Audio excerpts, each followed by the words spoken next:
everyone, my name is Amber. Welcome back to my channel. Today we're going to be reviewing Imaginary. Um, I don't think that this movie was a horror movie. Um, it just, it maybe was more of a thriller, but even then, that doesn't feel quite right to say. Just because of how the creepy elements, the suspense elements were done, they were subpar. It wasn't like, oh my goodness, you know? Um, the bear, Chauncey, I don't know why the bear was named Chauncey. Um, did he like tell the girl my name is Chauncey? Like, did he choose that name? Because no little girl would be like that bear's named Chauncey. And I'm like, just no. Um, he when he showed up in his nightmarish form, in the imaginary friend world, he was just kind of a puppet evil bear that ate people. Um, Not scary at all. He also kind of took the form of a spider, which made sense because the girl wrote a book about a spider, but this was like this being existed in her childhood. So subconsciously, I guess she like had that like feeling of like, oh, I remember the spider imaginary friend, thus creates spider story because she's a writer, and she draws and stuff.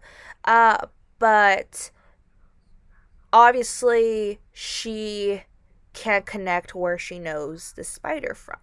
But I am just so confused why this being chose these two different, completely different things. And then she has this reoccurring nightmare about a spider chasing her um through her, I guess, old childhood home. And this ends up being what happened to her as a child. So I don't know when this dream started, and that if that's why she wrote the story, because the story is about the spider chasing a little centipede. I think it was a centipede or an ant. I don't know why. Um, Through different doors, and that's kind of what her dream was about. So I don't know if it was something beforehand or after the fact, but she still doesn't know like the correlation between that and her childhood. And so yeah, basically she had an imaginary friend when she was a kid in her childhood home, and she lived there happily with her mother and her father, and then her mom died due to cancer. And she uh, was gonna leave, and the imaginary friend didn't want her to leave, which why I wouldn't go with her, I don't understand. It was it attached to the house? Like there was like imaginary friend and paranormal kind of aspects to the story. Like it haunted the house. It didn't leave the house. And that's why when they went back to the house, it was there waiting for her. Why it didn't follow her wherever she went to grandma's house when she went when after mom had cancer, I don't know. And then she remembers that her dad basically went crazy, and then she went to go live with her grandma. Um, because yeah, so she was gonna, I think she was gonna leave the house, but then why would she leave the house? I don't know, maybe I'm not remembering this correctly. If her dad was there.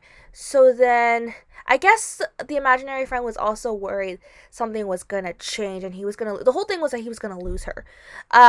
For what reason I can't remember. And he wanted to be attached to her forever, especially because she had this amazing imagination, which if you ask me, like okay, sure. And so they kept talking about her amazing imagination, and this is why this bear was just like, or this being was like, no, you stay, and I will take you to my world so that way I can be with you forever. So this is where the imaginary beings come from.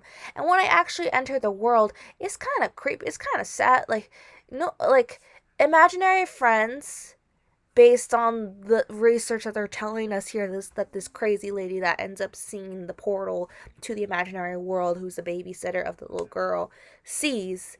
Um, which I don't know how the dad found out that she was in there. Maybe the lady was like, "Hey, girl went in there," but how he figured it out to go in, I don't know. Because there's this whole ritual process to get in there, and you would have to like find where she wrote the list to do the ingredients and then figure it out and do. I don't know. If not, I don't know why this lady didn't do it. She was so like, I want to get there, and like she wanted to enter this place. She kind of became crazy with it, and so I don't know if the imaginary beings, they're all benevolent, like, or mischievous or whatever, because the crazy lady said that they are good beings, or sometimes a little sinister, I guess, um, and based on like research from like past examples throughout history, and different cultures, it's usually something good that attaches itself, or something that attaches itself. Now that I'm saying this, like, I'm thinking of certain example that they said, and okay, some of them I guess were, but like some of them were good. I didn't see no good like imaginary friend beings like try to save, like, or help them out down there. It just kind of felt like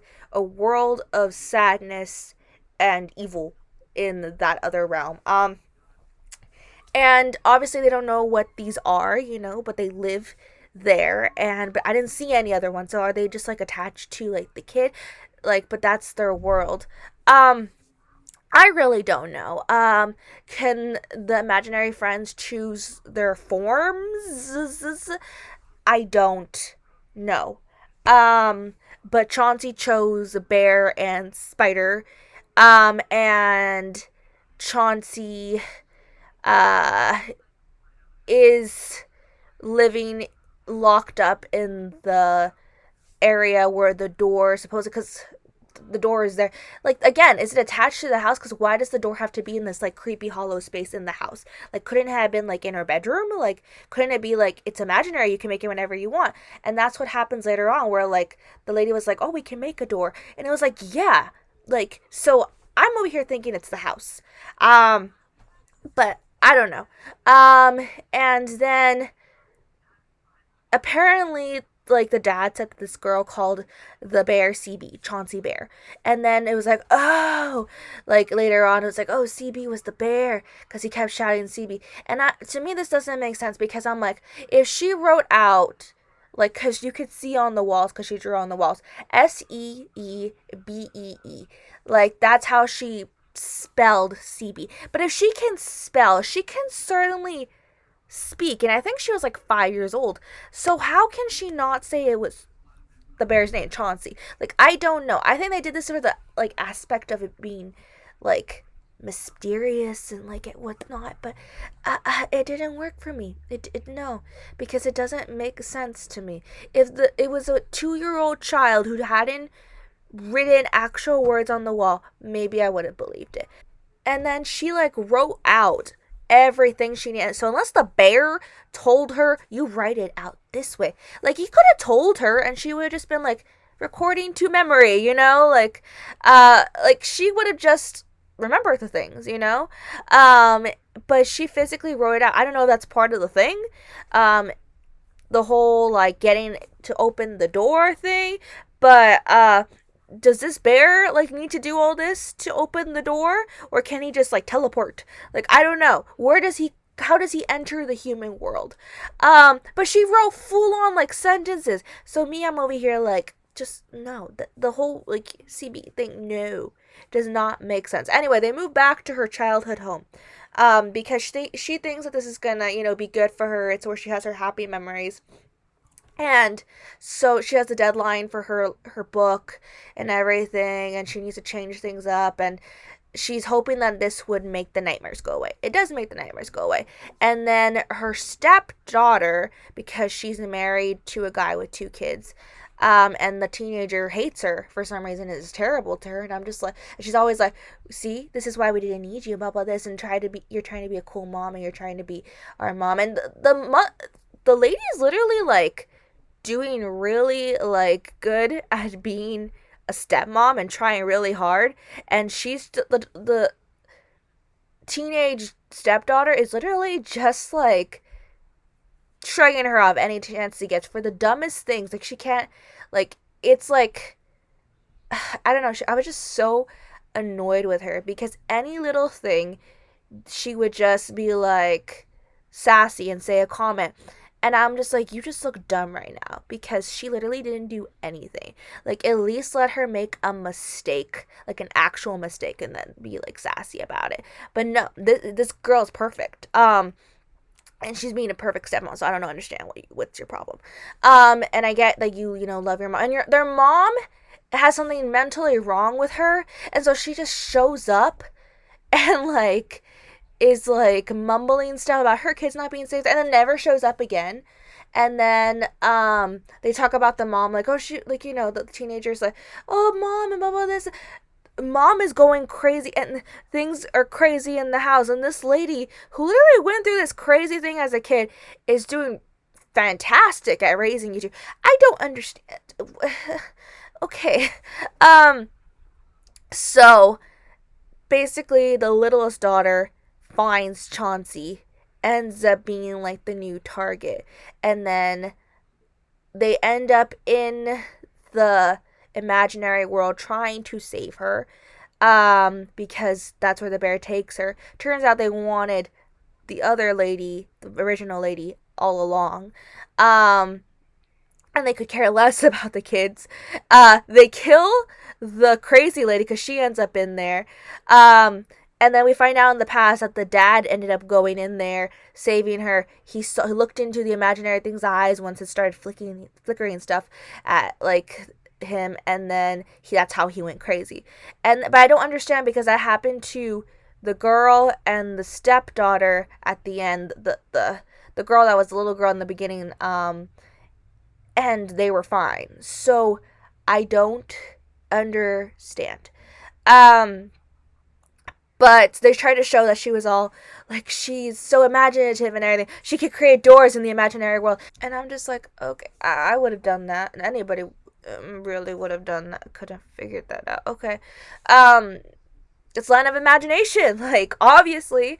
And then there's all these doors. I don't know why there's this metaphor of doors and the bears coming in and out of it and everything. The only funny part was when the crazy lady died and got eaten by Chauncey, but he was like right there. Why didn't he come out? He just kind of was like, reach through door, get lady. And they were like, ah! And then they kind of like ran away, but like it just was like, why didn't Chauncey come out? Like, I don't understand why it was this whole, I guess it was just for like, you know, chasing them and the game of it. But I was just like, okay. And then in the end, she thinks that she got out of there, and then she was like, no, I'm still here. And then she really does get out of there. But then it's like the two scenes when literally she gets out of there, like, there's nothing fantastic about the second scene that makes it be like, this is more real, this is more concrete. Like, the girl just literally just like runs in there, kicks, like, I don't know what happens, like, and then they get out of there. But before, like, she opens the door for, like, both of them like, normal enough for reasons to get out, like, you know. I felt like there had to be something spectacular about the second one, but no. So, yeah, and then the dad originally painted the door to lock Chauncey in, so I don't know how Chauncey got back out. He, like, closed it and then, like, painted it because apparently it has to be blue to enter this being's world. And it can't be blue, so that's painted black. More metaphors of color and imagination and stuff. And so it's, like, linked, I guess, to her, like, drawing. But anyway, And then the lady essentially does the same thing. So what's to stop Chauncey from coming back?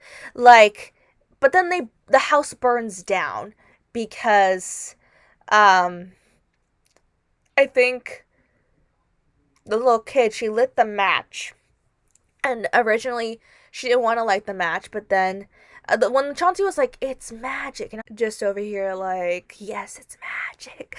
I don't know why I found that part so appealing.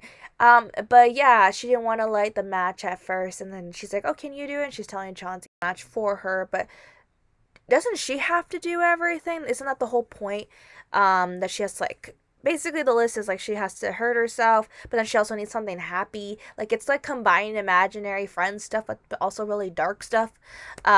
Which again, if there's good imaginary friends, if they wanted to like bring a human over for a sleepover at the imaginary world and then bring them back, like they would have to hurt themselves, basic and like to hurt their hand, like this little girl like literally like slammed her hand down. I don't know why I did it, like it was like this, um on a nail, and then the other girl, she like cut herself, and then she has to like burn something, she has to uh do something bad, and just like what. And so yeah, and then apparently only the lady who like stepmom could see Chauncey, that she never mentioned that it was a bear in front of like anybody, and I didn't catch on to that until later. It was like, oh, the teddy bear, yeah, like like she's bringing around the teddy bear, and no, she sees the bear. Apparently to everybody else it's imaginary, so there's nothing there. She's just like moving uh nothing around, but she's seen the physical bear because obviously that was her childhood best friend. It would make sense that Chauncey would be attached to an actual bear, like an object, but if it's the imaginary friend, okay, that makes sense. And then it's not until the end, no, not at the end, when that one part where she's talking to the doctor, and the doctor, like, I don't know why the doctor told the lady, like, I would have been freaked out in my mind. The bear started like talking to her, like around her, and she caught it on camera and said that she was gonna hurt her two grandchildren. And if this is an imaginary friend but with its own being, with its own conscience, can it just go find these children? Or is it like only attached to one child? I don't know. What happens when the children grow up? Does it find a new child? Like, Chauncey, you could have found just a different child. Why do you have to go crazy? But then probably it was already crazy. I don't know. But yeah, the house burns down. And dun dun, that's it. That's the end. All good. Um, but yeah, I think something else happened, but I'm not sure. Um, they went to a hotel to stay because the house burned down, and they found a kid talking about Chauncey as well. But they didn't hear the name Chauncey, they just saw the bear, and they were like, oh no. And obviously the bear wasn't there, and then he was like, oh, my friend Chauncey. But yeah, that's the end of the movie. It was okay. It was good. Um, it wasn't great. It was decent. Would I watch it again? Probably not. But yeah, uh, it was interesting. A movie that wasn't terrible, so it's not just a review of me bashing it. It gave enough context where I was able to critique and think, more in depth about it and logically and, think about other possibilities and what the imaginary friend could be or could not be. Um, but that's basically it. So yeah, and that's enough for this review not to be super short. So yeah, thank you so much for watching, and I hope to see you all soon. Bye!